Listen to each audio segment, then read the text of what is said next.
Bismillah, alhamdulillah, segala puji bagi Allah. Alhamdulillah, Allah memberi kita rahmat hadiah. Majelis ini diberi hadiah dari Allah agar kita mengisi sisa umur ini dengan sebaik-baiknya, lalu Allah mengakhiri kita dalam husnul khatimah. Gimana kalau majelis ini diberi nama pejuang husnul khatimah? Bukan husnul khatimah tapi ada pejuangnya. Pejuang husnul khatimah. Mau dikasih nama pecinta ilmu, nanti cinta saja, tidak mengamalkan. Mau diberi nama pejuang subuh, kalau subuh insya Allah sudah pada jamaah subuh. Sekarang ini kan masa-masa kita berharap agar kita diakhiri Allah dalam husnul khatimah atau akhir yang baik. Makanya kita selalu berusaha mengisinya sebaik-baiknya agar kita nanti husnul khatimah. Kan dipeseni amanah dari Bu Muhson, ditawarkan ke ibu-ibu gimana diberi nama majelisnya biar punya nama. Kalau masjidnya namanya Nurul Iman. Jadi ada dua pilihan, majelis Nurul Iman atau majelis pejuang husnul khotimah. Mau kerso ingkang pundi? Satu atau dua? Yang satunggal ngaco majelis Nurul Iman. Satunggal kali 3 sekawan gangsal 6 7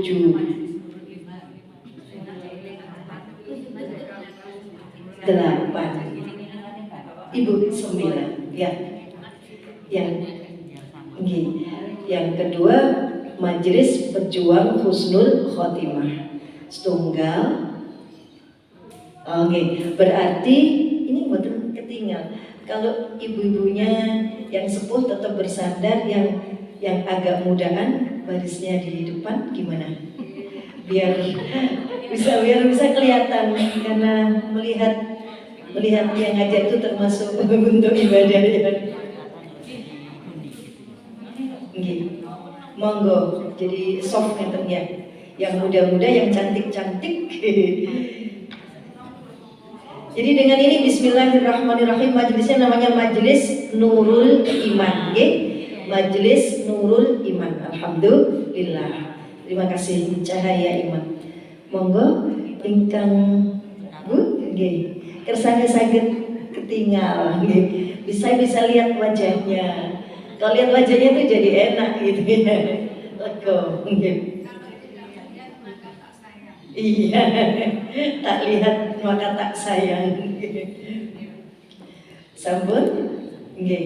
Ibu bisa lihat saya? Nggih. Alhamdulillah matur nuwun. Terima kasih. Jadi untuk ke depan mungkin formasinya akan terus ngeten bersop-sop mawon menghadap ke depan ya.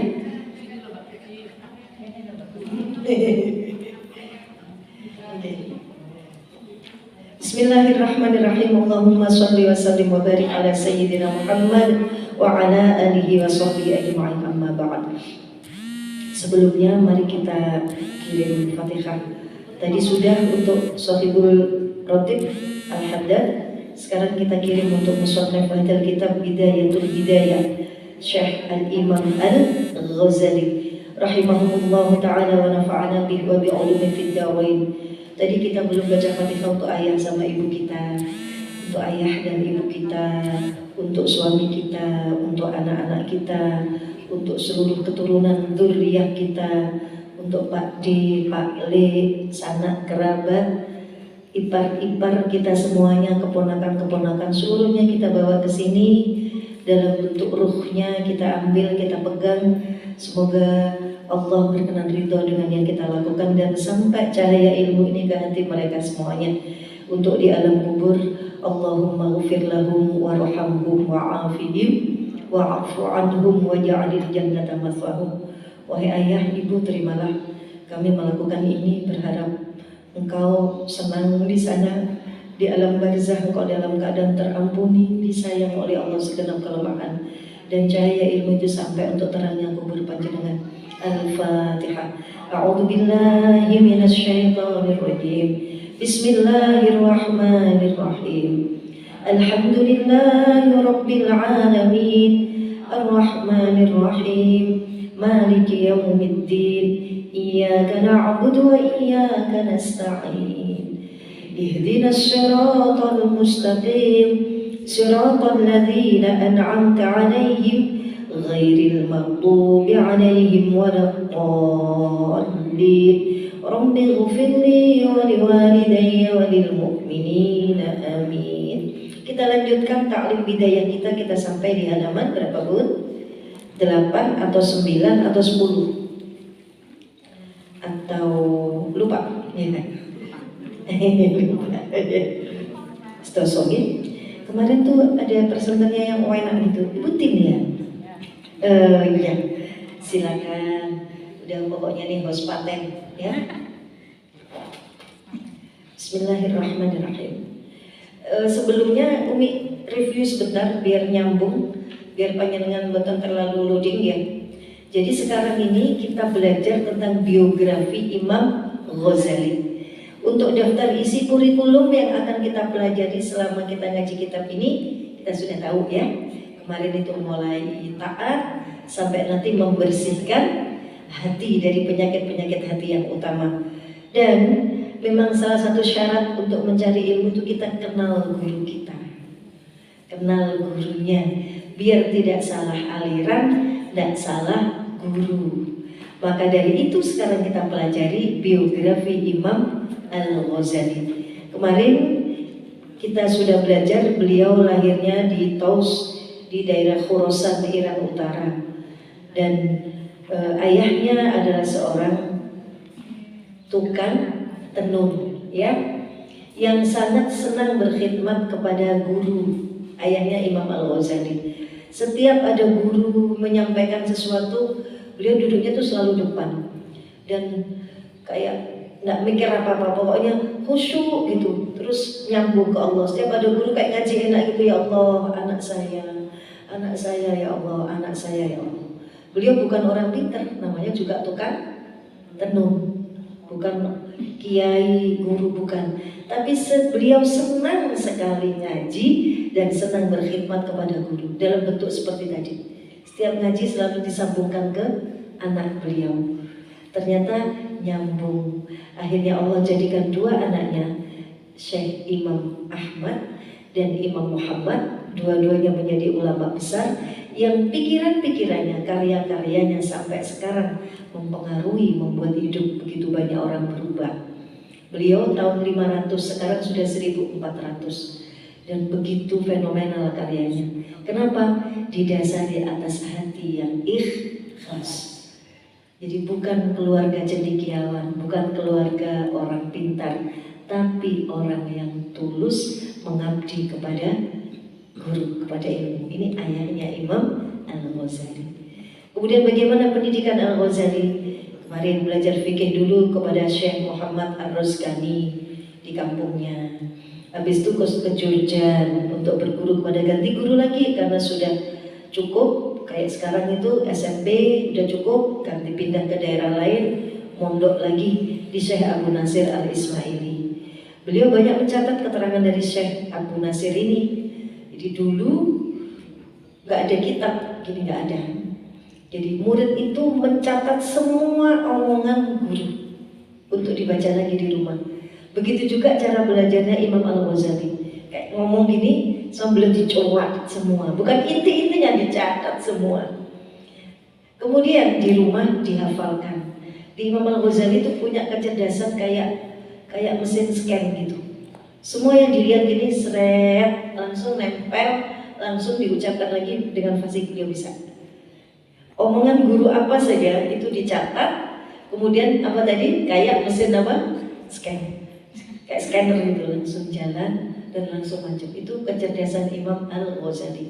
Maka kemudian setelah dicatat, terus ternyata kitab-kitab catatannya itu diambil sama perampok, dikirain sesuatu yang berharga. Dia berani ngejar perampoknya demi membela apanya? Buku-bukunya tadi. Kemudian sama perampoknya, apa sih ini isinya? Itu kamu gak berguna, dirampok sama dia. Terus kemudian menyuruh salah seorang anak buahnya perampok untuk menyerahkan kembali keranjang yang berisi buku-buku dan kitab tersebut. Setelah kejadian itu beliau berpikir, nanti kalau catatan ini diambil orang lagi, aku kayak gitu lagi.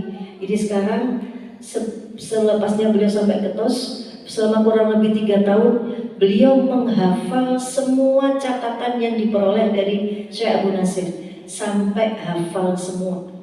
Isi kitab 2 keranjang kanan sama kiri, jadi kan dipikul gini ya, depan sama belakang isinya apa? Buku. Semua isi buku hasil dia belajar 3 tahun di Syekh Abu Nasir, semua dihafalkan, titik komanya dihafalin. Karena kan kayak apa tadi? Scan tadi. Setelah hafal beliau, wes cubuun kita bu, nggak apa-apa, karena saya sudah hafal. Itu Imam Al-Ghazali. Masa kanak-kanaknya seperti itu. Beliau sangat tekun dan giat belajar. Setelah itu kemudian beliau pindah guru lagi atas ridho gurunya. Wesley, ilmuku sudah kok serap semua, sekarang kamu boleh belajar guru lagi atas rekom gurunya, yaitu belajar ke Imam, ke Naisabur, ke Imam Haramain.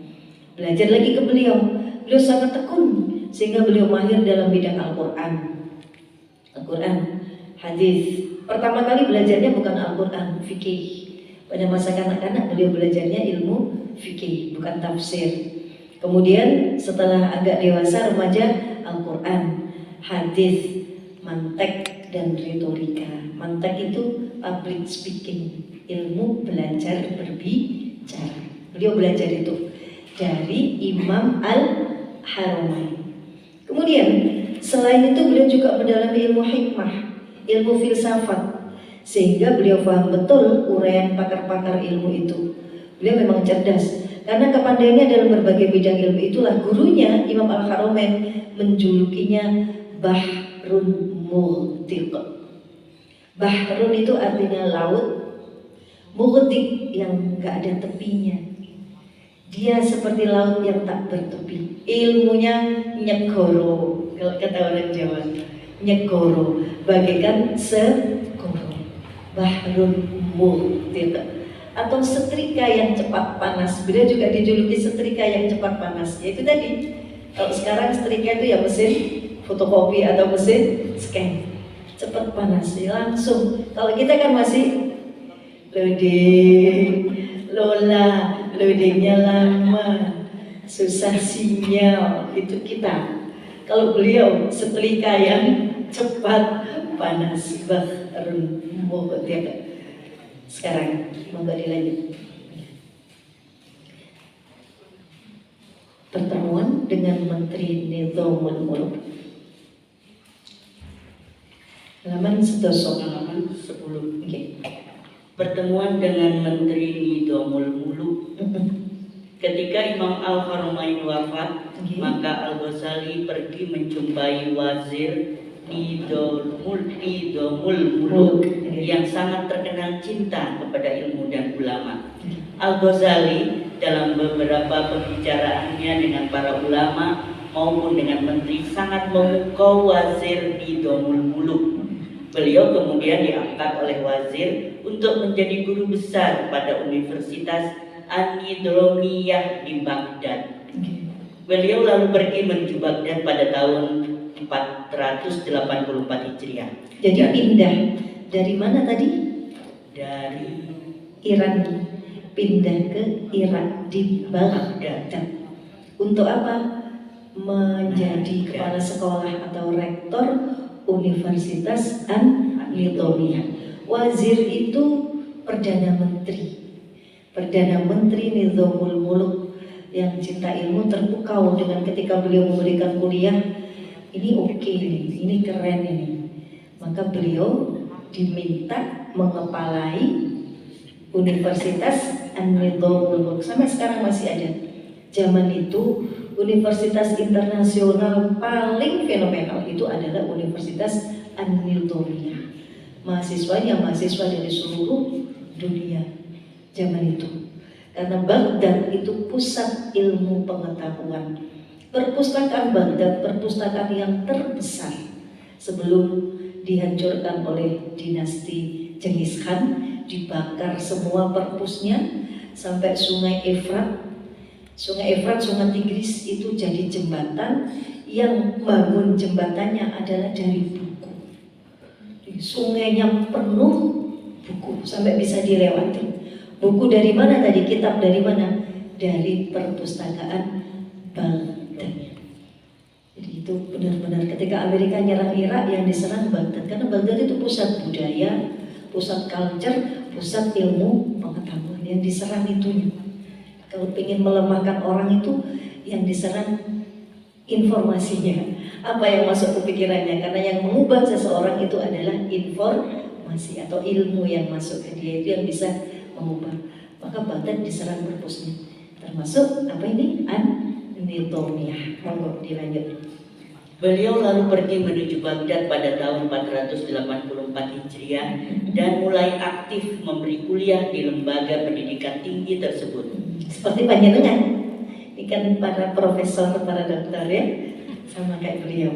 Kemudian beliau sangat dikagumi oleh kalangan ulama dan mahasiswa di lingkungan universitas tersebut karena bahasan-bahasan ilmiahnya yang sangat kritis dan mendalam, sehingga mereka sangat hormat kepadanya. Penghormatan yang mereka berikan kepada Al-Ghazali melebihi penghormatan yang mereka berikan kepada pejabat dan penguasa, bahkan keluarga istana. Padahal waktu itu beliau masih sangat muda, yaitu baru berusia 34 tahun. Namun beliau telah mencapai kedudukan yang tinggi yang belum pernah dicapai oleh seorang ulama seusianya sebelum itu. ya, rektornya UB sekarang itu sinten ya? Yang muda ya, profesor yang masih muda itu ya. Jadi Nufil, Pak Nufil, masih Pak Nufil ya? Nggih. Barusan ganti kan ya? Pak Widoyo. Itu yang muda atau yang sepuh? Yang muda ya. Nah, Al-Ghazali ini 34 tahun beliau itu jadi rektornya An-Nizamiyah, dan itu belum pernah dicapai kedudukan semudah itu untuk memimpin sebuah universitas internasional. Beliau capai itu. Dan bukan cuma rektor, beliau juga penasehat kerajaan. Penasehat tadi, siapa tadi? Wazir Nizamul Muluk. Jadi kedudukan yang sudah sangat top secara ilmiah, beliau sudah sangat pinter, sudah top kedudukan yang sangat tidak bisa, sudah mentok gitu. Setelah jadi rektor terus jadi apa? Kan nggak ada lagi, jadi manusia. Ya, sudah selesai beliau, sudah selesai dengan, dan secara politis beliau sudah jadi penasehat. Ngomong apa saja sama presiden, sama perdana menteri selalu diikuti. Dia sudah top beliau itu, secara politik, power, dan secara keilmuan akademik beliau sudah tidak ada lagi yang dicari. Tapi ternyata beliau tidak puas dengan itu. Beliau pernah ngajar dalam satu kelas. Halo, ya, halo, hai. Ya. Beliau pernah ngajar dalam satu kelas, kemudian suaranya nggak keluar. Dan sakit yang kayak gitu itu mungkin semacam, bukan stroke ya, jadi terlalu banyak gejolak pikirannya gitu. Itu sampai 1 bulan, 2 bulan beliau tidak bisa ngomong sama sekali. Stres yang tingkat tinggi. Karena beliau tahu bukan ini yang tak cari gitu. Bukan ini, bukan kedudukan secara power yang powerful atau secara akademik yang sudah nggak ada siangannya, bukan ini. Secara fasilitas juga sangat terfasilitasi, tapi beliau merasa batinnya itu kosong. Enggak, bukan ini. Sampai kemudian bisu, nggak bisa ngomong, kemudian sakit, dan akhirnya keluar dari universitas, pingin uzlah. Dalam masa pengembaraannya itulah kemudian beliau ketemu dengan guru-guru, melepas semua jabatan, pamit kepada istrinya bahwa mohon ridhonya ya, aku tinggalkan kamu, tak cukupi semua itu buat kamu, aku bawa cuma badan dan baju yang pilih bajunya penggembala. Jalan beliau, jalan uzlah, mengembara, safar antar negara pakai jalan kaki, bertemu dengan banyak orang, akhirnya sampai di puncak pengembarnya, sampai di Zawiyah Ghazaliyah di daerah Palestina. Di situ beliau kemudian yang ngarang kitab apa? Ihya Ulumuddin. Setelah mengalami fase seperti itu, Jadi secara mental beliau tadi itu sudah mengalami jadi wong sugih yo tahu, pas jadi wong melarat banget nggih pernah. Jadi kalau beliau nanti ngajarin kita apa-apa itu pasti cocok karena beliau sudah mengalami fase-fase itu dan beliau orangnya pinter. Jadi dari kejadian-kejadian itu beliau bisa ngambil intisarinya, nyusun secara sistematis, disampaikan lagi. Kalau kita itu kan bingung dewe, kena kejadian apa wis bingung, engko apa meneh bingung, ngerasa menyusun sistematis, iki ndi sing dadi masalahe ora ngerti, ora paham, bingung karepe dewe karena terlalu pinter. Ya, kita suka gitu, bingung karepe dewe. Sebetulnya bukan hal penting tapi kita anggap sebagai masalah penting. Sebetulnya itu hal penting tapi kita anggap itu tidak penting karena terbatasnya daya pikir, daya analisa dan hati kita yang terbatas. Nah, beliau sudah mengalami itu. Saya pribadi senang banget. Sebetulnya saya waktu muda mondok belum pernah ngaji Ihya. Tapi melihat bahasan beliau itu nggak tahu, kayaknya saya pernah mimpi beliau. Belum kenal, belum juga cuma sering Fatihain beliau gitu. Jadi pernah mimpi beliau. Rasanya ngajar kita beliau itu jadi kayak sebetulnya kata orang itu angel loh. Ya kayaknya enggak, karena kayaknya dibimbing gitu. Sebetulnya saya belum pernah ngaji Bidayah, belum Ihya, belum dulu loh waktu mondok. Ngaji saya ngaji biasa Fathul Qorib, fikih gitu, bukan ngaji yang kitab-kitab ya Imam Al-Ghazali. Kalau di pondok ini kitab ini tuh kitab yang untuk kelas lanjutan. Jadi tidak, itu bukan. Tetapi itu tadi karena beliau sudah mengalami semuanya dan cocok. Kita semua pasti cocok. Yang muda, yang tua pasti cocok dengan ilmu beliau. Karena beliau menyentuhnya dengan apa tadi? Hati. Yang dibahas itu hati. Semua orang punya hati. Gitu. Semua orang pengen lembut, pengen selamat. Itulah beliau. Ini karirnya beliau. Kemudian Al-Ghazali mengajar di universitas tersebut selama kurang lebih 10 tahun. Dengan pangkat kedudukan yang sangat tinggi, pengaruh yang sangat luas, dan kesejahteraan yang lebih dari cukup. Tetapi dalam hati beliau kemudian timbul keinginan yang sangat kuat untuk meninggalkan segala kemewahan dunia tersebut. Beliau akhirnya meninggalkan kedudukan dan jabatannya yang tinggi. Beliau lalu pergi ke Makkah untuk menunaikan ibadah haji. Kemudian pergi ke Syam dan tinggal sementara di kota Baitul Maqdis. Kemudian pergi ke Damaskus dan beruzlah di sebuah zawiyah di dalam Masjid Raya Al-Umawi Zawiyah tempat uzlah Imam Al-Ghazali itu sampai sekarang masih ada dan terkenal dengan sebutan Az-Zawiyah Al-Ghazaliyah. Di tempat inilah beliau menghabiskan waktunya untuk menulis kitab Ihya Ulumuddin. Ihya Ulumuddin. Jadi Mekah dulu, kira-kira naik apa Bu? Jalan. Naik. Ya gitu-gitu doang, bukan naik kapal, pesawat, belum. Zaman itu belum ada teknologi pesawat. Dan itu justru, tapi kok bisa sampai? Nah itu beliau sudah wali di situ. Jadi ada ilmu melipat laut, melipat bumi, sak jangka, bis tutup Mekah. Kalau ukuran sekarang nggak mungkin. Orang kendaraan zaman itu kok bisa sampai di Mekah, terus balik lagi ke Syam. Syam itu kan Palestina, Syria, Irak, itu kan jadi wilayah Syam. Kok bisa secepat itu? Ya karena tadi punya ilmu melipat bumi, ngelempit bumi. Dan tinggal sementara di Baitul Maqdis. Baitul Maqdis di mana tuh? Di Palestina, di Masjidil Aqsa. Sementara tinggal di situ. Setelah itu pindah lagi ke Damaskus, ibu kota Syria, Damaskus, dan beruzlah di sebuah zawiyah di dalam masjid raya. Di dalamnya ada ruang kecil. Beliau tinggal di situ kayak mihrab gitu, kayak sebelahnya mihrab. Di situ beliau wiritan. Zawiyah itu tempat wiritan di sebelah mihrab. Yang kemudian tambah besar, ada orang ikut tarekat gitu, tarekat Al-Ghazaliyah ikut, akhirnya zawiyahnya itu disebut Zawiyah Al-Ghazaliyah. Disitulah beliau menghabiskan waktunya untuk menulis kitab Ihya Ulumuddin setelah pamit kepada keluarga tadi. Dia nggak ngajak istrinya, nggak jadi istri. Tentu para istri gini sudah maklum, untuk orang-orang sekelas beliau itu memang sudah tidak ada lagi nafsu untuk berumah tangga, kesenangan tentang anak itu sudah nggak ada, kesenangan istri sudah nggak ada. Kesenangannya adalah sama Allah, Allah saja, just Allah, only Allah, Allahu Ahad, Qul huwallahu ahad, Allah saja, tidak ada lain yang bisa memukau, bisa membuat beliau jatuh cinta kecuali Allah.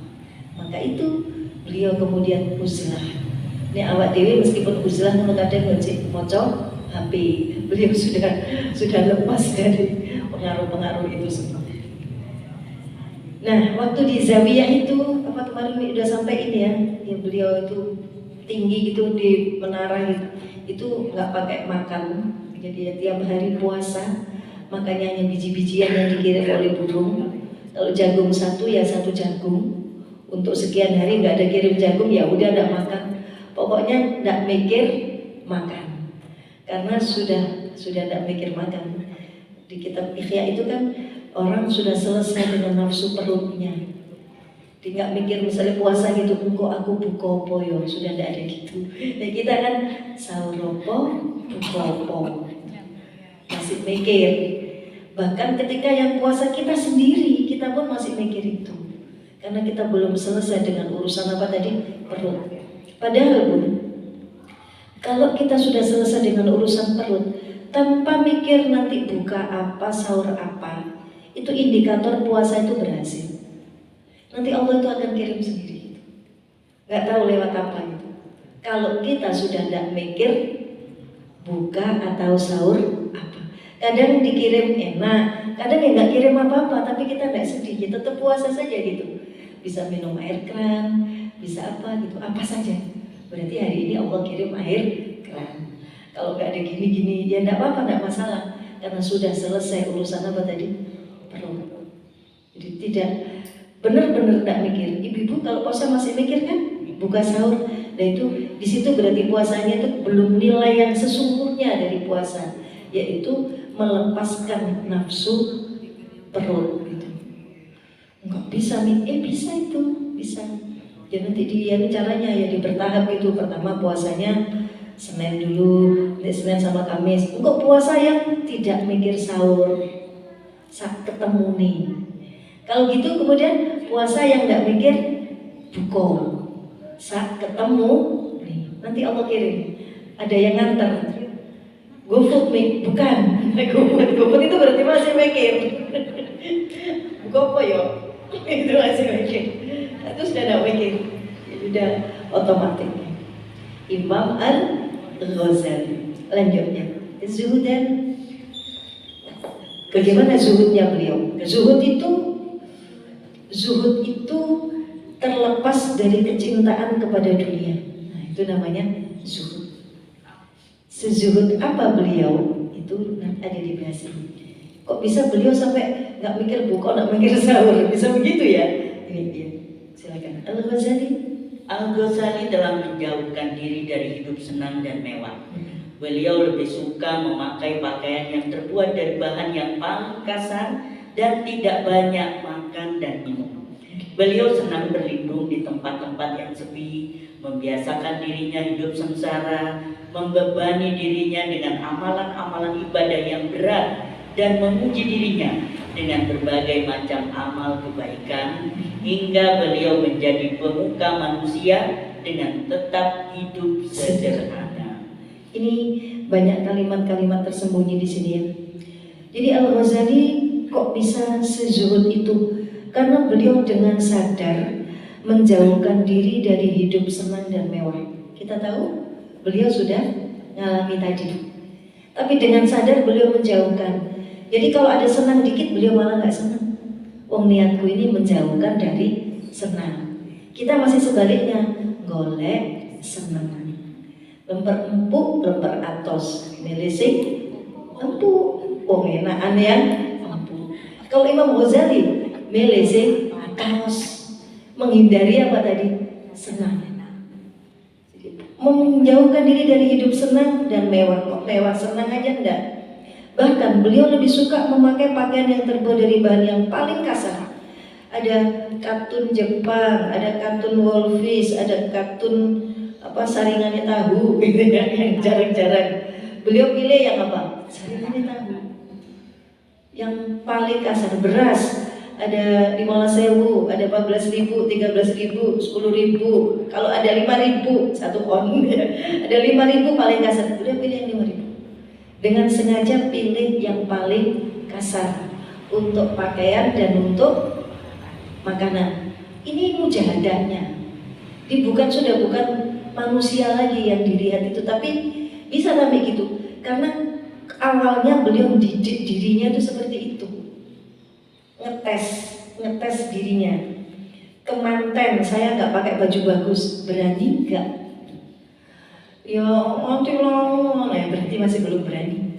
Berarti belum bisa zuhud. Seperti tadi puasa masih mikir apa tadi? Lanjut ya. Dan tidak banyak makan dan minum. Ya, nggak banyak makan dan minum. Nih kalau pengen memperbaiki gitu, yang langkah pertama apa? Langkah pertama yang dididik itu perut. Kalau engkau sudah selesai dengan perut, nanti yang lain-lain bertahap. Pertama perut. Kalau masih sepuh tapi masih sudah sepuh, masih kemalan panganan, susah untuk dandani hati.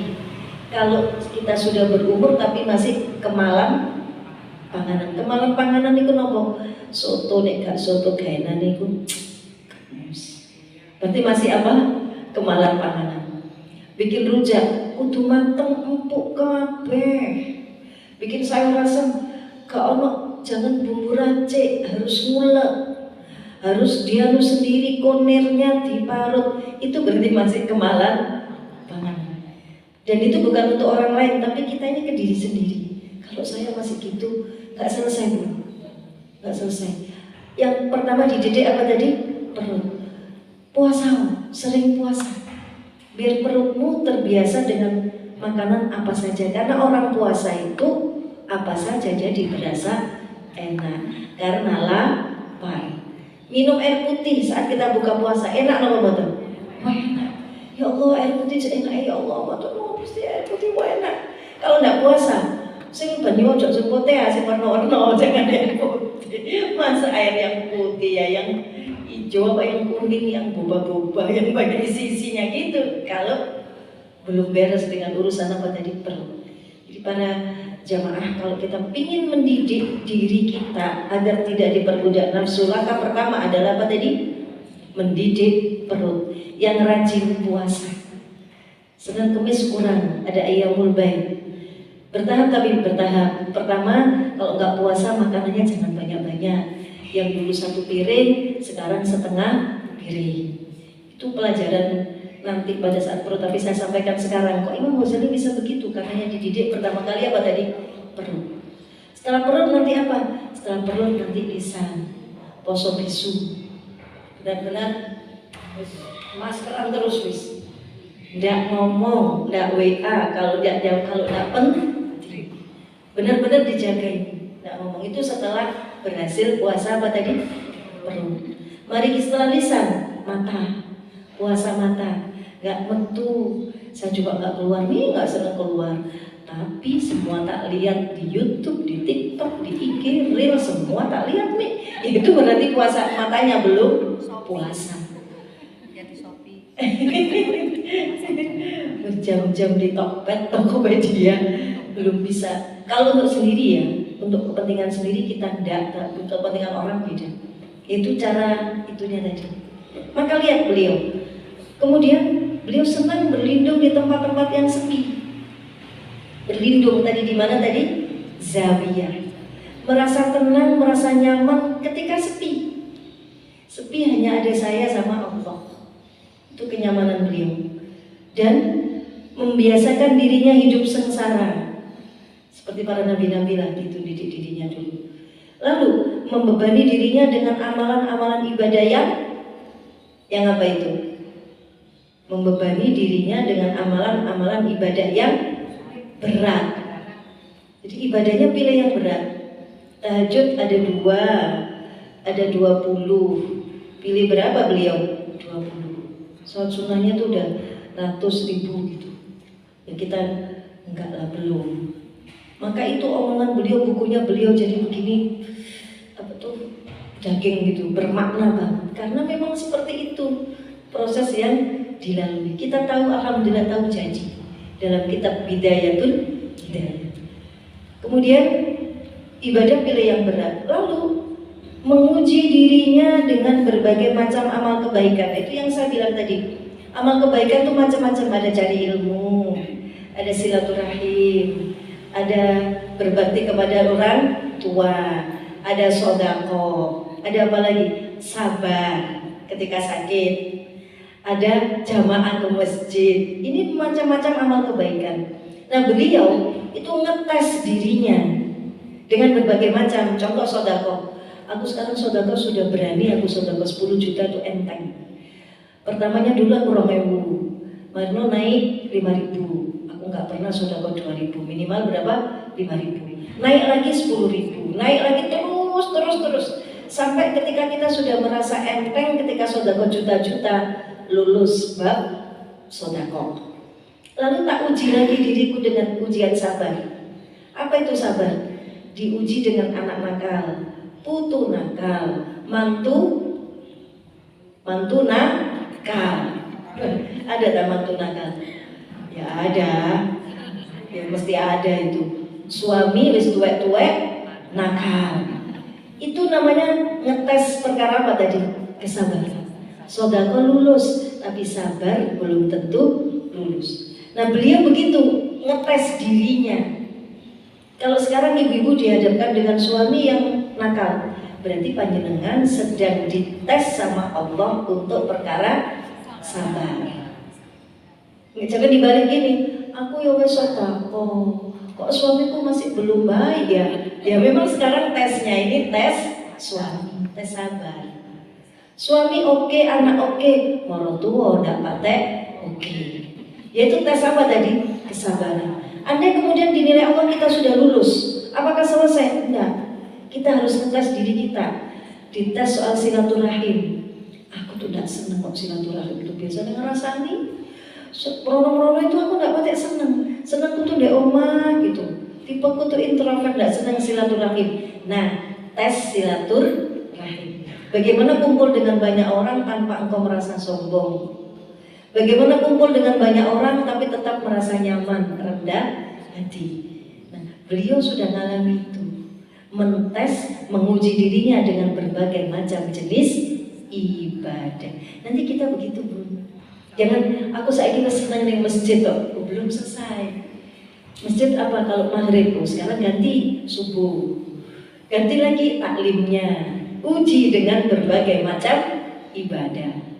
Jangan puas hanya dengan satu ibadah, terutama ibadah hati.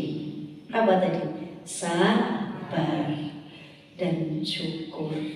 Ibadah sabar, ibadah syukur. Itu yang tidak akan selesai seumur hidup, gitu ya. Kemudian apa lagi? Berbagai macam amal kebaikan hingga beliau menjadi pemuka manusia, tapi dengan tetap hidup sederhana. Kok bisa? Karena sudah selesai dengan urusan apa tadi? Perut. Jadi akhirnya bisa hidup sederhana itu. Perut selesai, busana juga selesai. Kan pilih baju yang apa tadi? Kasar. Andai kena bencana, semua barang-barang terbakar. Apa-apa ngaku wis biasa. Turu di dindi ya iso turu. Bantal opoy, bahkan tidak bantalan ya iso turu. Itu gitu. Kita berusaha nanti seperti itu. Kalau kita masih rewel aja perkara apa? Hidup berarti belum lulus. Ready. Nah sabar pun itu latihannya dari latihan dohir seperti tadi. Latihan perut, latihan baju, latihan hati itu belakang, hati itu nanti. Latihan mata, latihan tangan, latihan kemaluan, latihan lisan. 7 anggota tubuh, tangan dan kaki. Kalau itu semua sudah beres, baru menginjak selanjutnya latihan hati. Keluar dari perasaan sombong, dari riya, dari ujub, dari hasud, dari marah, tersinggung, kecewa, hubbud dunya, suudzon, itu level 2. Setelah kita beres urusan apa tadi? Perut, mata, lisan, telinga, tangan, kaki, dan kemaluan. Jadi apa dulu yang dibereskan? Ya,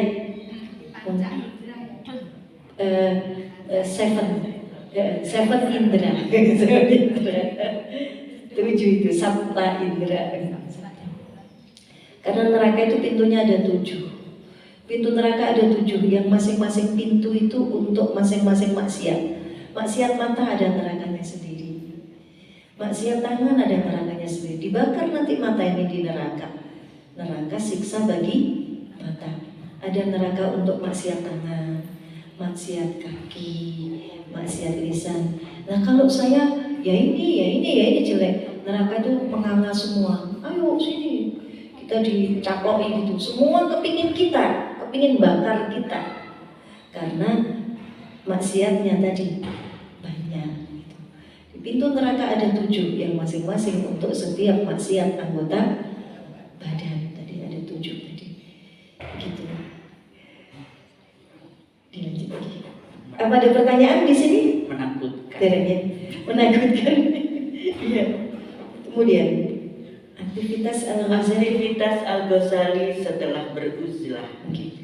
Setelah beliau beruzlah di Masjid Al-Umawi di kota Damaskus. Maaf, beruzlah tadi apa Bun? Menyepi ya. Menyepi yang di mana tadi? Di Zawiyah tadi yang di Damaskus di Syria. Kurang lebih selama kurang lebih 2 tahun beliau kembali ke Baghdad. Di kota inilah beliau membuka majelis Al-Wa'az. Al-Ghazali selama di Baghdad sesudah beruzlah ini selalu berbicara masalah hakikat, tidak seperti sebelumnya. Beliau kemudian kembali ke Khurassan, daerah asalnya. Tetapi tidak lama kemudian beliau diminta oleh Fakhrul Muluk, putra wazir Nidamul Muluk, untuk mengajar di Universitas An-Nidamiyah yang ada di kota Naisabur, Afghanistan. Buka cabang An-Nidamiyahnya ya. Beliau semula enggan memenuhi permintaan Fakhrul Muluk ini, tetapi setelah beliau berpikir bahwa dirinya diciptakan oleh Allah tidak hanya berkewajiban mengajar kepada dirinya sendiri, tetapi juga kepada orang-orang lain. Akhirnya beliau memenuhi permintaan Fakhrul Muluk tersebut pada tahun 499 Hijriah. Jadi motivasi mau mengajar adalah sama sekali bukan uang. Sebetulnya kalau beliau pikir aku mau metu-metu, pinginnya ngajar dirinya sendiri. Tapi kemudian masa iya aku cuma ngajar diri sendiri, aku juga harus ngajar orang lain. Makanya beliau kesel, diminta Fakhrul Muluk untuk ngajar keluar. Tapi beliau ini sudah punya karya tadi, Ihya Ulumuddin, sudah punya itu. Makanya beliau terus, aku tak nulis saya, usah metu-metu. Merasa dirinya sudah merasa nyaman dengan sendiri, tapi tetap mau, kan ujian juga. Gimana kalau sama orang rame-rame, tetap nyamankah engkau? Asal niatku tadi agar mengajar orang lain, maka beliau mau mengajar. Maka yang sudah sepuh-sepuh kalau diminta ngajar, tetap aja ngajar. Kalau memang itu ada, dengan itu ilmu kita dimanfaatkan oleh orang lain. Kalau mikir diri sendiri mungkin panjenengan boten, wis tuwek agak sing nom. Tapi kalau ada yang minta, yaitu dari Allah itu, berarti kita harus bermanfaat untuk orang lain.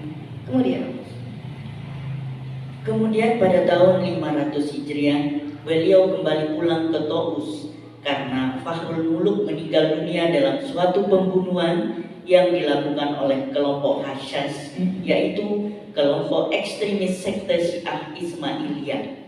Beliau kemudian mendirikan sebuah madrasah dan pondok pesantren di dekat rumahnya.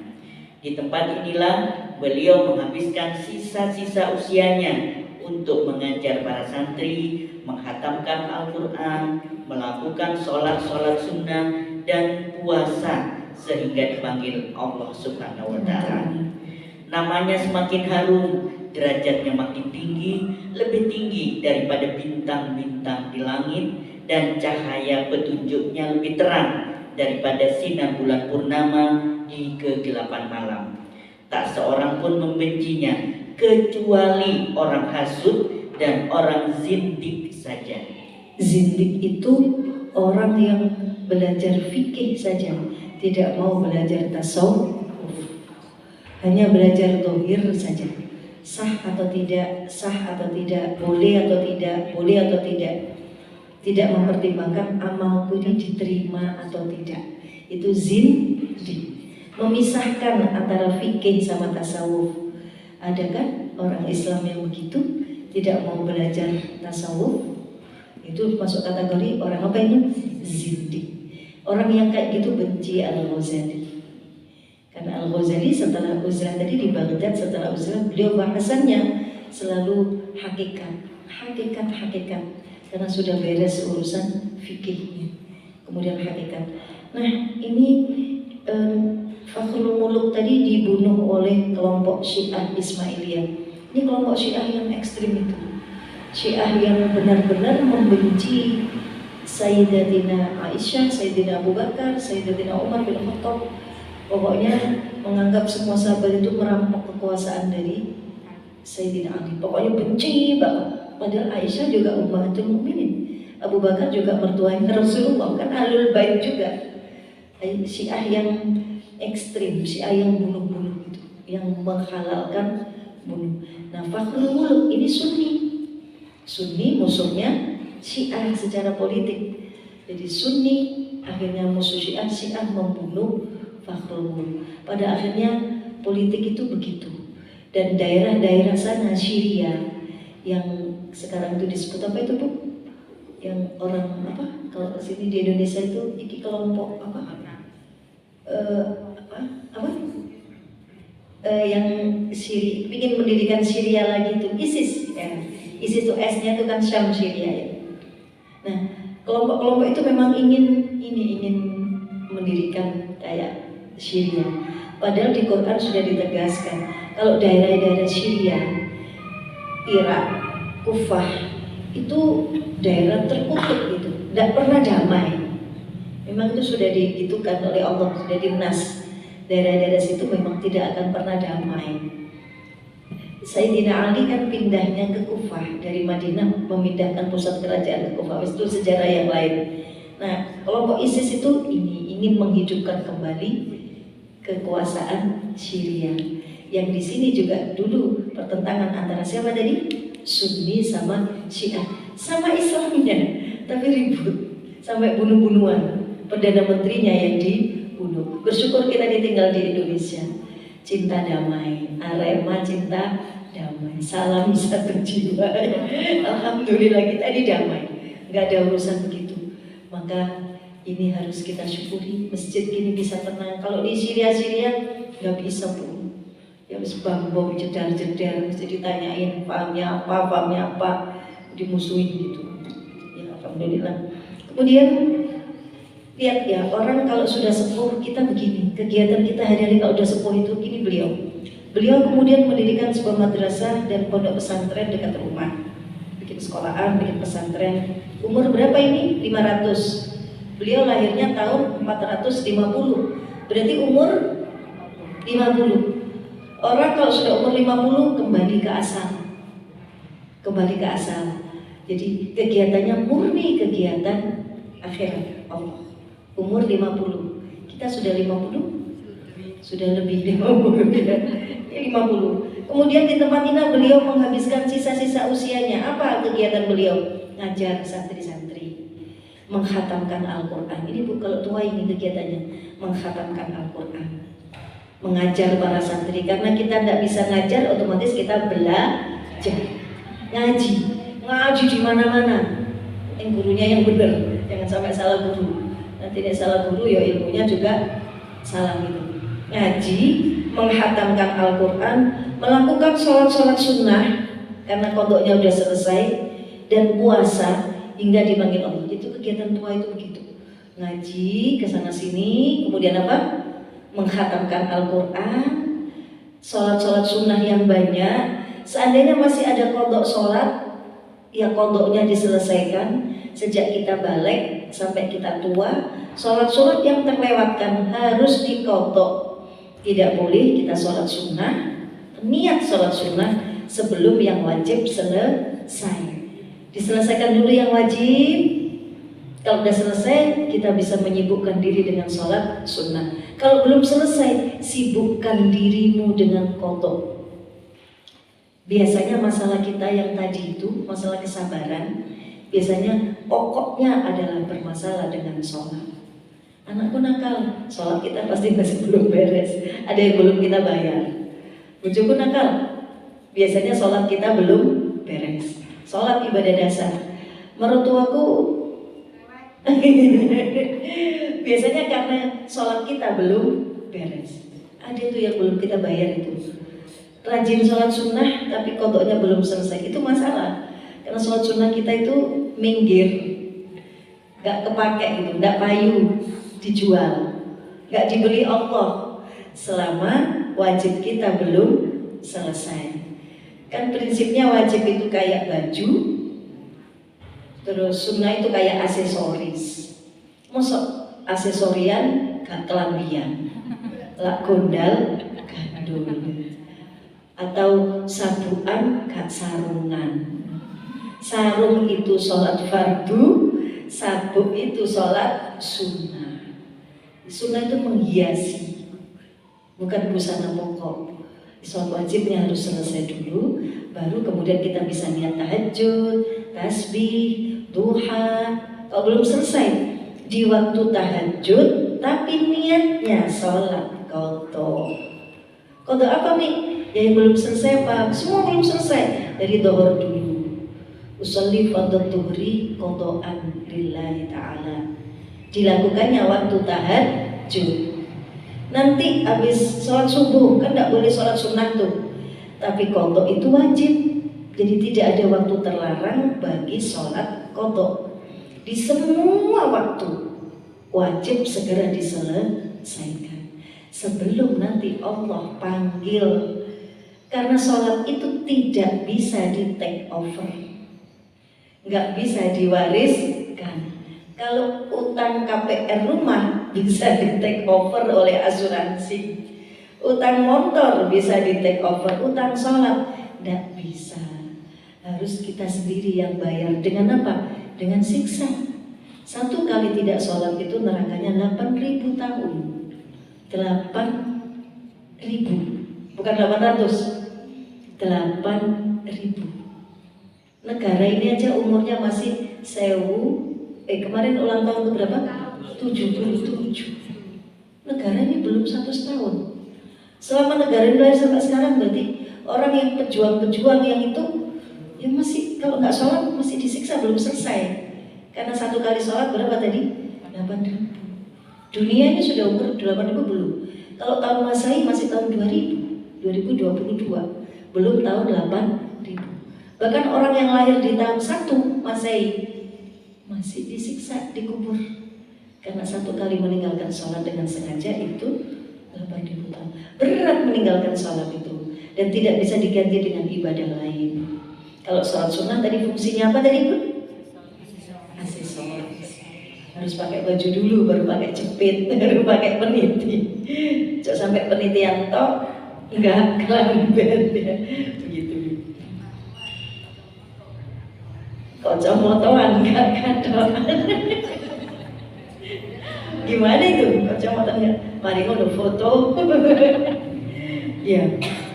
Tidak seorang pun membencinya. Jadi ini prinsip ya. Jadi kalau kesepuh niku khataman, kemudian apa tadi Bu? Salat sunnah atau qadha, kemudian ngaji, puasa sunnah, itu kegiatan kita kalau sepuh.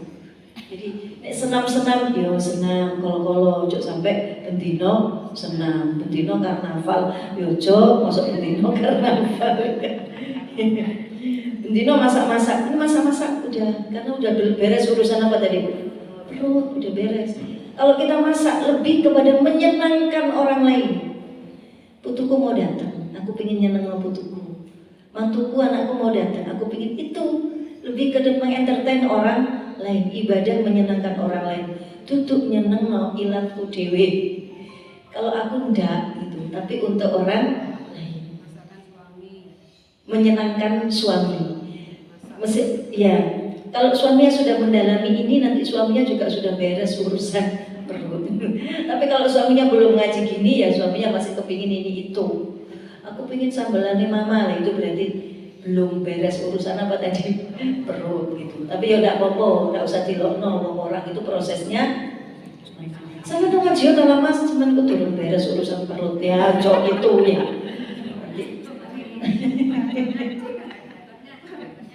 Iya, mari ngaji gak belum nyambel. Justru mari ngaji niatkan itu melayani suami. Memang suaminya belum ke tahap ini. Dan itu tidak bisa dipaksa, tapi bisa didoakan, disemangati. Kalau kita tulus nanti beliau nanya-nanya itu belajar apa? Belajar urusan perut, kalau oleh rewel.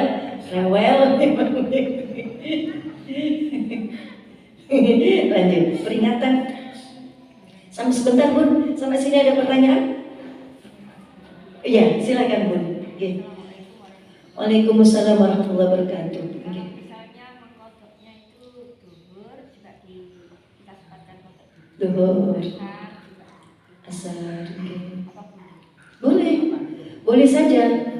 Hanya dapatnya sedikit, nggak selesai setelah keburu meninggal. Boleh. Jadi untuk tahu itu tahap pertama kita ngitung dulu Bun. Kira-kira utangku di piro gitu. Ya, dalam 1 bulan itu kan kita wajib sholat duhur itu 23 kali. Karena 30 hari 1 bulan dikurangi mens.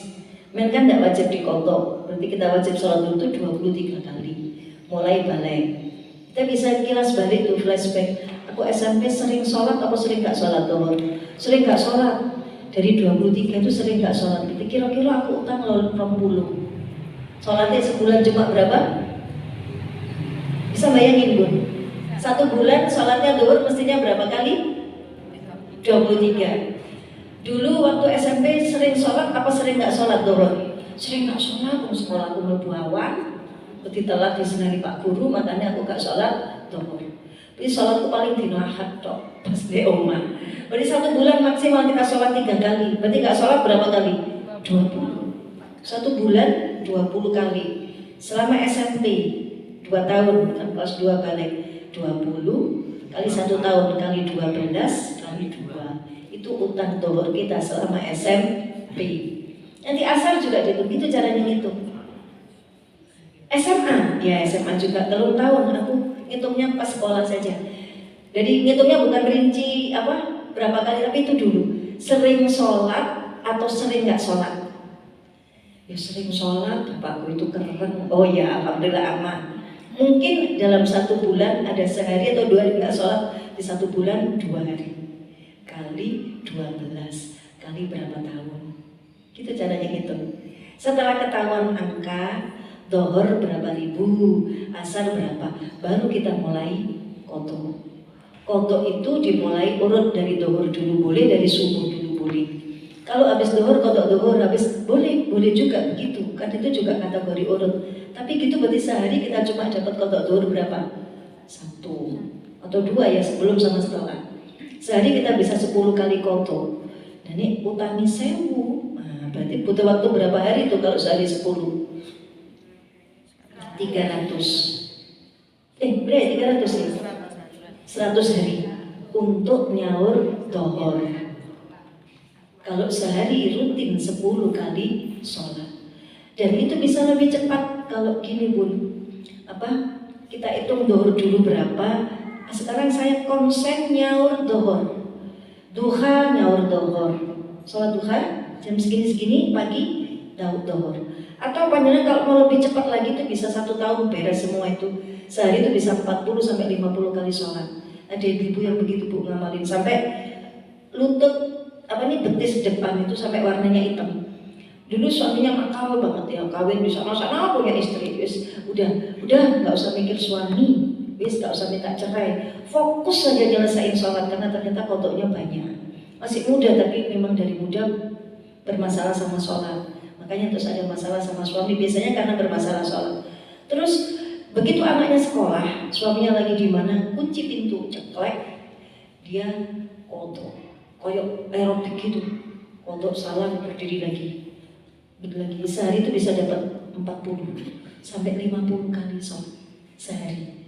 Karena pagi tadi sampai full dohor, sholat dohor, tiduran sebentar, jemput anak sekolah, makan, kodok lagi.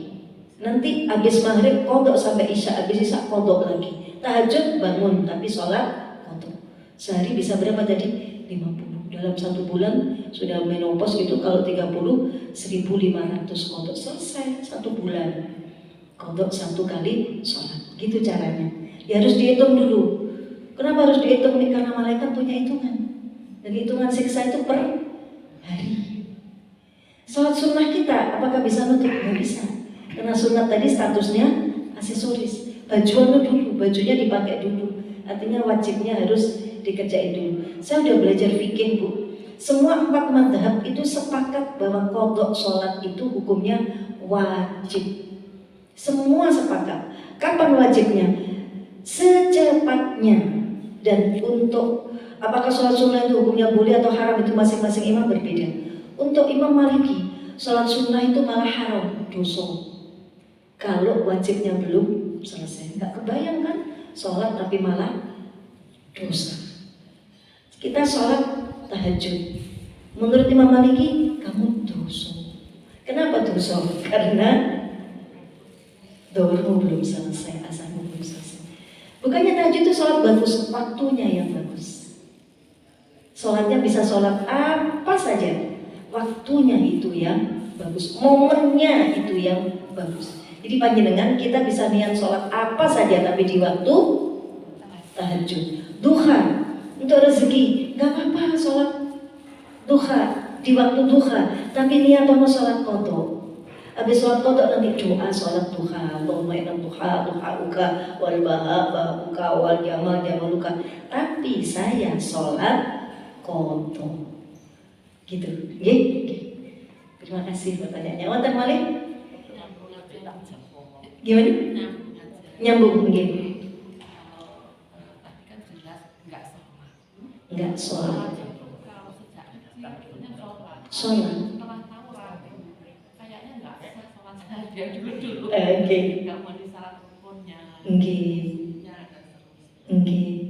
Gitu gimana gitu ya? Sholat qadha itu dilakukan kalau tidak sholat, karena les, karena macam-macam. Kalau sudah sholat tapi kurang sah menurut kita, ya itu yang disempurnakan dengan sholat sunnah. Karena sudah sholat, sudah bajuan, tapi baju itu elek gitu loh, ono bolongnya, ono apa nih, karena tidak sah tadi. Nah itu ditutup pakai sholat sunnah. Jadi sunnah itu menyempurnakan sholat fardu. Sunnah bukan menutup, tapi menyempurnakan kekurangsahan, kekurang sempurnaan sholat fardu. Itu prinsip dasarnya. Jadi biar aku nek sholat itu rambutku biasanya kene ketok, ya Allah sholatku nggak sah. Nah sekarang diperbaiki dengan sholat sunnah. Tapi kalau masih baru-baru, aku tadi sholatku madhep keliru ya. Di omai anakku ternyata aku madhep ngidul, nggak madhep kiblat. Itu sudah jelas tidak sah. Kita bisa langsung i'adah, mengulang, karena masih barusan terjadi. Tapi kalau yang dulu-dulu itu disempurnakan dengan sholat sunnah. Ngaten nggih Bu? Ada lagi. Jenengan kok koyok lenger-lenger gitu. Mengingat ya, memang yang paling ngeri itu sholat, dosa sholat itu. Nggih. Menghitung, nggih. Ya Bu? Nggih. Kalau sholat malam kan kebiasaan. Nggih. Kan sholat Tobat, hajat. ini terakhir sholat hajat. Nggih. Witir kalau Insyaallah. Tapi kalau yang tadi niatnya mengkodok gitu, mengkodok asal kan 4. Kalau sholat wajib kan 2. Kali-kali ini. Bagaimana itu? Jadi kalau sholat qadha itu rakaatnya tidak berubah. Qadha maghrib tetap 3, qadha isya tetap 4. Yang sholat sunnah saya tadi itu Ya enggak, sekarang kita enggak sholat sunnah, ini sholat wajib. Rakaatnya menyesuaikan sholat wajib. Tapi saya sudah terbiasa. Di situ tipuan setan itu bekerja, Bu. Dibikinnya kita nyaman dengan ibadah sunnah, padahal yang wajib belum selesai. Di situ tipuan setan, menyenangkan diri sendiri. Jadi sekarang diubah, kesenangannya itu adalah ketika kita menyelesaikan perintahnya Allah yang wajib. Jadi aku sholat ini bukan mencari kesenanganku sendiri, tapi mencari kesenangannya siapa? Allah. Allah yang perintahkan, bukan awakku sendiri. Kalau aku sendiri, tahajud itu enak kon koyo hajat itu dikabul. Ya itu nafsumu. Emang nggak gitu? Mana bisa? Kalau dunia mungkin iya, tapi kamu nggak selamat nanti di akhirat, karena nyatanya memang yang wajib belum beres. Dan itu salah satu bentuk itu tadi, tipuan setan. Dibikinnya kita nyaman dengan ibadah sunnah sehingga melupakan yang wajib. Orang lebih senang umroh daripada daftar haji. Nah, itu termasuk umroh hukumnya sunnah, daftar haji hukumnya wajib. Orang lebih senang umroh. Saya kalau duit saya banyak, saya lebih senang ngasih ayo tak umroh daripada ayo tak daftar no haji. Lebih enak mana? Tak umroh no. Sebetulnya lebih benar tak daftarin haji. Tapi tidak nyaman kan karena tidak ketok, kan tidak kelihatan. Kalau gitu kan aku di umroh no nafis, kan saya jadi gitu kan. Nah itu tipuannya di situ tadi. Kalau didaftarkan haji karena nggak berangkat, berangkatnya masih entah tahun kapan, itu jadi tidak tampak gitu. Dan itu di situ setan bekerja lewat kesenangan dengan ibadah sunnah. Puasa wajib Ramadan dengan puasa Senin Kemis. Senin Kemis itu sunnah. Qadha Ramadan itu wajib. Mulai kita balik sampai sekarang. Kita nyusui, kita melahirkan, itu semua wajib diqadha. Nah, yang puasa Senin Kemis itu dihitung dulu. Aku Ramadan berapa tahun nih? Umurku 50. Aku balik umur 15, berarti 35 tahun. 35 tahun ini kira-kira kapan ya saya yang puasanya? Oh, aku pas kelahiran anak pertama. Aku ketok ben durung nyaur puasa nih. Paling maksimal utang puasa itu 30 hari cuma. Kalau sholat banyak, kalau puasa cuma sedikit. Itu diselesaikan dulu. Sudah biasa aku Senin Kemis, sekarang sama puasanya, hanya mengubah niat. Niat insun qadha Ramadan fardu Ramadan, bukan niat puasa Senin Kemis. Jadi tadi rakaatnya menyesuaikan dengan kita qadha sholat apa, bukan menyesuaikan dengan sholat tahajud. Jadi selama ini tahajud kita gimana, Bu? Ini mohon maaf, tahajudnya bermanfaat hanya untuk dunia saja, tidak bisa dibawa ke akhirat karena wajibnya belum selesai. Itu menjawab pertanyaan, kenapa saya sudah tahajud tapi kok gurunya sok sabar, kok masalah ini masih belibet gini? Karena sholat kita tadi begitu, belum beres, sementara kita tidak tahu. Dan ini berarti ditunjukin sama Allah, oh berarti gitu ya, berarti sholatku belum. Rata-rata Bu, tumbuhnya masalah keluarga itu dari ini. Karena ada hadis, ada atharnya Sayyidina Ali, siapa yang memperbaiki hubungan dengan Allah, maka aku akan perbaiki hubunganmu dengan sesama manusia. Kalau dibalik, siapa yang hubungannya tidak baik dengan sesama manusia, berarti dia sedang tidak baik hubungannya sama Allah. Dan hubungan sama Allah itu yang paling pokok adalah sholat. Berarti kesimpulannya, kalau kita bermasalah dengan hubungan sesama manusia, berarti sholat kita belum beres atau bermasalah. Hubungan dengan sesama manusia itu apa? Hubungan dengan suami, dengan anak, dengan cucu, dengan menantu, dengan tetangga, dengan siapa saja. Tutup kucing tapi manusia. Dan suami itu bukan kucing tapi manusia. Jadi makanya solusinya adalah dari ngitung dulu. Setelah ngitung, kegiatan utama kita yang wajib-wajib adalah mengqadha. Setelah nanti dirasakan, memang tenang Bu, efek qadha itu jadi meninggal itu tidak takut gitu. Inna sholati wa nusuki wa mahyaya wa mamati lillah. Hidupku untukmu ya Allah, Kau yang perintah saya hidup, saya mati juga Kau yang perintah. Kita tidak takut mati itu, beres, urusan wajibku sudah beres, sholat sudah lunas, haji sudah lunas, terus berangkat rapopo pokoknya wis daftar, poso wis tak kontok kabeh, zakat ya mungkin ada yang kurang harus segera diselesaikan. Tidak, sedekah itu sunnah, zakat itu wajib. Zakat selesaikan. Rumah mana yang belum dizakati, kos-kosan mana yang belum dikeluarkan zakatnya. Kalau kos-kosan bukan rumah, kalau kos-kosan itu dari uang kos, bukan dari nilai apa? Rumah. Kita beli ruko, apakah wajib dizakati? Kalau rukonya dipakai untuk usaha, yang dizakati adalah omset usahanya. Tapi kalau rukonya itu mandek, hanya sekedar investasi, yaitu rukonya harus dizakati dari nilai ruko. Itu hukumnya wajib. Sedekah untuk masjid, sedekah untuk anak yatim, fakir miskin, dulur-dulur, itu sunnah. Sedang ngezakati ruko tadi wajib. Selesaikan dulu urusan itu. Jadi kita nggak takut mati itu. Urusanku insya Allah sudah selesai. Saya siap ya Allah, saya siap. Tinggal urusan yang sunnah sama urusan manusia yang berusaha dengan belajar kitab ini nanti kita jogo biar sama manusia itu bisa baik begitu. Oke, sami-sami. Pertanyaannya segini, jawabannya segini. Gibun. Terima kasih. Assalamualaikum warahmatullahi wabarakatuh. Waalaikumsalam warahmatullahi wabarakatuh. Agak terlambat tadi soalnya agak aku jadi babi subuh tidur lagi. Yang ada hubungannya dengan sholat duha. Padahal kalau menyegerakan itu kan bagus, menyegerakan sholat. Tapi saya pernah mendengar di khotbah bahwa yang paling afdol sholat duha itu antara jam 10, jam 11 pas untonya kepanasan. Sebaiknya bagaimana? Oke. Waktu terbaik untuk sholat duha. Sholat duha hukumnya apa, Bun? Sunnah. Jadi sholat duha itu dilakukan dengan niat sholat duha kalau kontok 5 waktunya sampun mantung. Ini kalau terkait waktu sholat duha yang baik bagaimana? Semuanya baik. Yang nggak baik itu kalau nggak sholat duha ya nggak kontok. Kalau entah kepanasan itu maksudnya matahari sudah agak tinggi, bukan jam 10 ya.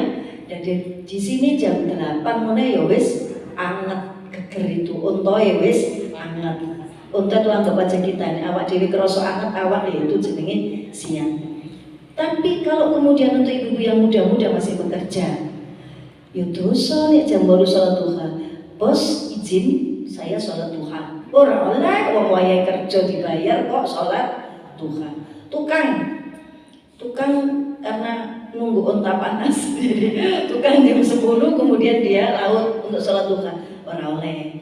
Jadi yang baik yang mana? Menyesuaikan dengan kegiatan kita sehari-hari. Yang bekerja sholat duha sebelum berangkat kantor, sempatkan sholat duha 2 rakaat. Atau nanti kalau istirahatnya setengah 12 sebelum adzan zuhur itu masih boleh sholat duha. Syarat dan ketentuan kodok sampun mantun. Itu ya Bun, tergantung situasi dan kondisi seseorang. Jam pinten? Loh, pun jam 11 kirang 11. Oh jam pinten nggih? 8 nggih. Napa wonten malih? Monggo, nggih, monggo. Mboten napa-napa nggih, Bun. Bu Hos, mboten napa-napa. Terakhir nggih, katanya mau ada manten ya. Nggih, terakhir. Nggih. Panitia mantannya masih di sini. Sudah berangkat. Sudah berangkat ya, silakan Bunda.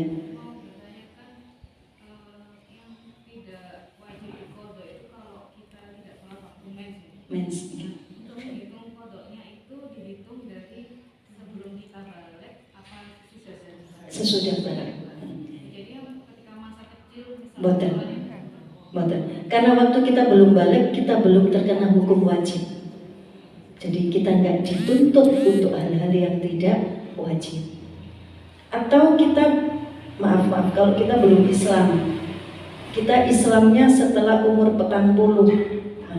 Sejak kapan kita wajib sholat? Sejak umur 40. Jadi yang wajib dikodok ya sejak kita masuk Islam. Karena syaratnya sholat. Syarat wajibnya sholat itu Islam, balik, berakal. Kita ini stres. Warasih umur seket ya, wajib sholat sejak umur menyelesaikan. Stres yang permanen, bukan stres musiman. Bojoku teko stres, bojoku gak teko waras. Itu jenenge stres musiman. Bukan yang stres gitu. Gitu ya, Bun? Enggak, nambah sedikit. Nambah. Kalau misalnya tidak dihitung, terus nanti nih, wes aku tak foto sak matiku. Oke. Gue kok demen. Nggih. Saya berniat itu memfoto wes sak matiku. Sak matiku. Nggih. Sak matiku. Nggih. Bagus. Tetapi belum tentu itu sudah lunas. Kalau sehari cuma 10. Kalau coba dihitung, kalau sehari 10 saja ya. Itu berarti sehari 10. 1 bulan kita dapat berapa? 300. Padahal saya nggak yakin kalau sehari itu bisa 10. Kadang males, kadang mantenan, kadang putu teko. Akhirnya kita nggak genap 10. Dan satu itu, Bun, satu belum tentu sudah lunas. Yang kedua, kita nggak bisa sholat sunnah. Kok nggak bisa sholat sunnah? Gimana bisa niat sholat sunnah kalau wajib saya belum selesai? Nanti Idul Fitri, Taraweh, kita nggak sholat sunnah. Idul Fitri sunnah, Taraweh sunnah. Karena kita masih punya hutang. Memang kayak kedelengan, tapi saya sudah pengalaman, Bro. Sudah banyak jamaah yang begitu itu. Dihitung, memang ribu-ribu. Tapi kalau niat, itu selesai. Jadi nanti kita itu akan begini. Setiap ada masalah apa-apa mesti jadi wajar untuk durung mari itu. Kita nggak kepedean. Aku besok aku wis tahajud, wis ini kok jangan nggak gitu nanti perasaan kita. Oh aku hanya itu aku jake. Aku dikasih Gusti Allah kesempatan untuk menyelesaikan. Itu tadi boleh. Tapi kalau misalkan belum selesai misalkan Bu, ini kita bukan husnudzon ke malaikat, bukan Allah malaikat lah wis ngerti dewe. Nah gitu. Masalahnya malaikat itu punya catatan. Ini dalilnya, wa mallahu bighafilin amma ta'malun. Wa dan ma tidak Allah bighafilin bi dengan ghafilin dan yang lupa. Wa mallahu bighafilin an dari ma apa yang ta'maluna yang kalian lakukan. Dan Allah tidak akan jadi zat yang lupa akan apa yang sudah kamu lakukan. Maksudnya Allah tidak lupa, catatannya lengkap. Nah, jadi kita yang kudu nyadar. Itu tadi bagus. Orang yang ingin simpel terus pokoknya tak kodok isam. Nah masalahnya, nanti aku mari ini minggu hari mati. Nah aku tak turun mari. Tapi kalau begini, saya sudah nyatet. Ya Allah, terus doaku. Ya Allah, kalau sampeyan Gusti 5.000 durku. Asarku 5.000, maghrib 200 tok soal maghrib kula rajin Gusti, ibu kula niku pokoknya disiplin ya misalnya ya. Isya ya Allah Gusti, isya niku jarang sholat keturun. Subuh tambah Gusti jalan-jalan iya sembahyang enggak. Berarti kita banyak. Terus kita kasih ke Allah, ya Allah beri kekuatan saya menyelesaikannya. Nanti Allah kasih kekuatan. Kemudian kalau misalkan kita sudah bertekad kuat begitu dan Allah panggil, urusannya sama Allah.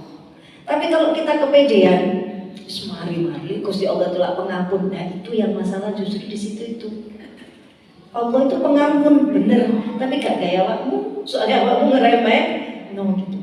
Ya, jadi tetap harus apa tadi? Dihitung. Jadi cara ngitungnya gampang Bun. Kayak tadi sering ngomong enggak sholat, berarti kira-kira sebulan utangnya segini. Dikali 12 kali berapa tahun? Atau gini lebih simpel lagi. Kita rutin sholat itu umur berapa? Sejak aku rabi. Oh iya, berarti berapa tahun yang lalu? Jadi kita ngitung pas belum rabi. Gitu, ya? Nggak usah takut, karena sama aja kalau di kuburan dalam sing ngewangi. Apakah anak kita bisa mengkodokkan sholat kita? Pahalanya mungkin iya, tapi kewajiban fikirnya tidak. Karena sholat itu dalam keadaan apapun wajib dilakukan. Perang aja masih wajib. Gitu kira-kira sami-sami. Mudah-mudahan jadi ilmu yang manfaat. Insya Allah kita lanjut biografinya minggu depan. Ini tadi pertanyaan sekitar fikih. Oh ini sebulan sekali. Oh iya sih. Mudah-mudahan nggak lupa pelajarannya ya. Jadi program bulan ini adalah menghitung kodok sholat. Nanti kalau ada acara misalkan sholat tasbih, sholat apa, kalau Imam Syafi'i bagaimana, bolehkah sholat tasbih? Nggak boleh. Sebelum qadha selesai. Imam Syafi'i itu mewajibkan kita sholat sunat ketika kita sudah clean, bersih dari kewajiban sholat wajib. Itu Imam Syafi'i rahimahullah. Mungkin langsung doa enggak. Bismillahirrahmanirrahim. Alhamdulillah, Allahumma sholli wa sallim wa barik ala sayyidina Muhammad wa ala alihi wa sahbihi ajma'in. Ya Allah, ini nurul iman, rumahmu, cahaya keimanan, keyakinan, dan kami sedang berada dalam lingkupan kasih sayangmu di masjid ini, di rumahmu ya Allah, tempat di mana Engkau taburkan ampunan juga rahmat. Maka mohon ya Allah, inna nas'aluka rahmatan min 'indik. Kami mohon rahmat dari sisimu, yang dengan rahmat itu Engkau beri kami kekuatan untuk menyelesaikan apa-apa yang harus kami selesaikan. Ya Allah, ya Allah, kami sadar betapa buruknya kami. Banyak hal-hal yang mestinya kami selesaikan, sementara kami merasa itu sudah beres. Perasaan yang salah, pikiran yang salah. Maka luruskan cara berpikir kami, luruskan rasa ini ya Allah. Beri kami perasaan yang utuh, yang benar, juga rahmat-Mu ya Allah, agar kami bisa menyelesaikan urusan kami sebelum Kau panggil kami. Apa jadinya ya Allah? Bagaimana kami harus mempertanggungjawabkan ini kalau Engkau keburu panggil sementara ini belum selesai? Maka ya Allah, beri kami kekuatan untuk menghitungnya, lalu menyelesaikannya. Kalau itu juga belum selesai, kami pasrahkan tawakkalna alaik, kami pasrahkan kepada-Mu ya Allah. Kami pasrahkan kepada kebaikan-Mu ya Allah. Allahumma rabbana auzi'na an nashkura ni'mataka allati an'amta 'alaina. Ya Allah, nikmat-Mu sangat banyak, sementara kemaksiatan kami hanya perkara sholat saja kami melanggarnya. Padahal Engkau sudah begitu beri banyak kepada kami. Alangkah tidak tahu terima kasihnya kami. Maka mohon ampun untuk segala perasaan yang salah. Merasa bahwa diri kami sudah baik, maaf ya Allah. Menjamkan di antara hati kami semua hati yang selalu bersyukur. Bersyukur kami bisa taklim hari ini. Bersyukur mata kami utuh, kami bisa jalan tidak pakai tongkat. Kami bisa jalan melihat tanpa pakai alat bantu. Kami bisa mendengar, bisa taklim tanpa harus dipapah. Ya Allah, terima kasih. Terima kasih, ini artinya Kau beri kami waktu untuk segera memperbaiki diri kami, menyelesaikan hal-hal yang wajib urusan kami denganmu ya Allah yang belum selesai. Allahumma akhtim lana bil iman, akhtim lana bil Islam. Akhiri kami ketika hati kami sudah utuh yakin kami. Akhiri kami ketika kami sudah sempurna Islam kami. Sempurna Islam kami, sudah syahadat dengan benar, sudah sholat dengan lengkap, sudah zakat lunas, puasa selesai, dan sudah haji, sudah daftar haji. Lalu ya Allah, kami sempurnakan dengan ibadah-ibadah sunnah. Lalu Engkau panggil kami saat kami sudah sempurna Islam, sempurna iman. Kami tenang, husnul khotimah. Akhiri kami dalam husnul khotimah, husnul khotimah, husnul khotimah, dengan lisan yang mengucapkan Allah, la ilaha illallah. Kalimat terakhir yang keluar dari lisan kami. Rabbana atina fid dunya hasanah wa fil akhirati hasanah wa qina adzaban nar. A'tina mahabbatak wa ma'rifatak. Wa sallallahu ala sayyidina Muhammad wa ala alihi wa sahbihi wa baraka wa sallam. Walhamdulillahi rabbil alamin. Allahumma sholli ala sayyidina Muhammadin tibbil qulubi wa dawaiha wa afiyatil abdani wa shifaiha wa nuril absari wa diyaiha wa ala alihi wa sahbihi wa sallim. Monggo sholawat bil qulub kersane diparingi kuat, sehat walafiat, buat ibadah, istiqomah ibadah. Allahumma sholli ala sayyidina Muhammadin tibbil qulubi wa dawaiha wa afiyatil abdani wa shifaiha wa nuril absari wa riyaiha wa ala alihi wa sahbihi wa barik wa sallim. Tutup subhanakallahumma wa bihamdik asyhadu an la ilaha illa anta astaghfiruka wa atubu ilaik. Bismillahirrahmanirrahim. Wa sallallahu ala sayyidina Muhammad wa ala alihi wa sahbihi wa baraka wa sallam. Walhamdulillahi rabbil alamin. Matur nuwun Ibu Haja, Ibu Ning ya, seluruh pengurus, Bu Prof dan seluruh jamaah Majelis Nurul Iman, Bu Asri untuk videonya, terima kasih, dan seluruh jamaah yang rawuh hari ini semoga tercapai ilmu yang manfaat. Jadi nanti Bu, mulai saat ini yang kira-kira masih punya kodok, seluruh sholat sunnah diniatkan kodok, lalu dicatat hari ini kita sudah kodok berapa. Nanti setelah longgar kita bisa hitung utangnya. Oh, aku sudah nyaur segini, gitu ya. Dimulai diniati sholat apa tadi? Kodok. Terima kasih ya. Matur nuwun. Assalamualaikum warahmatullahi wabarakatuh.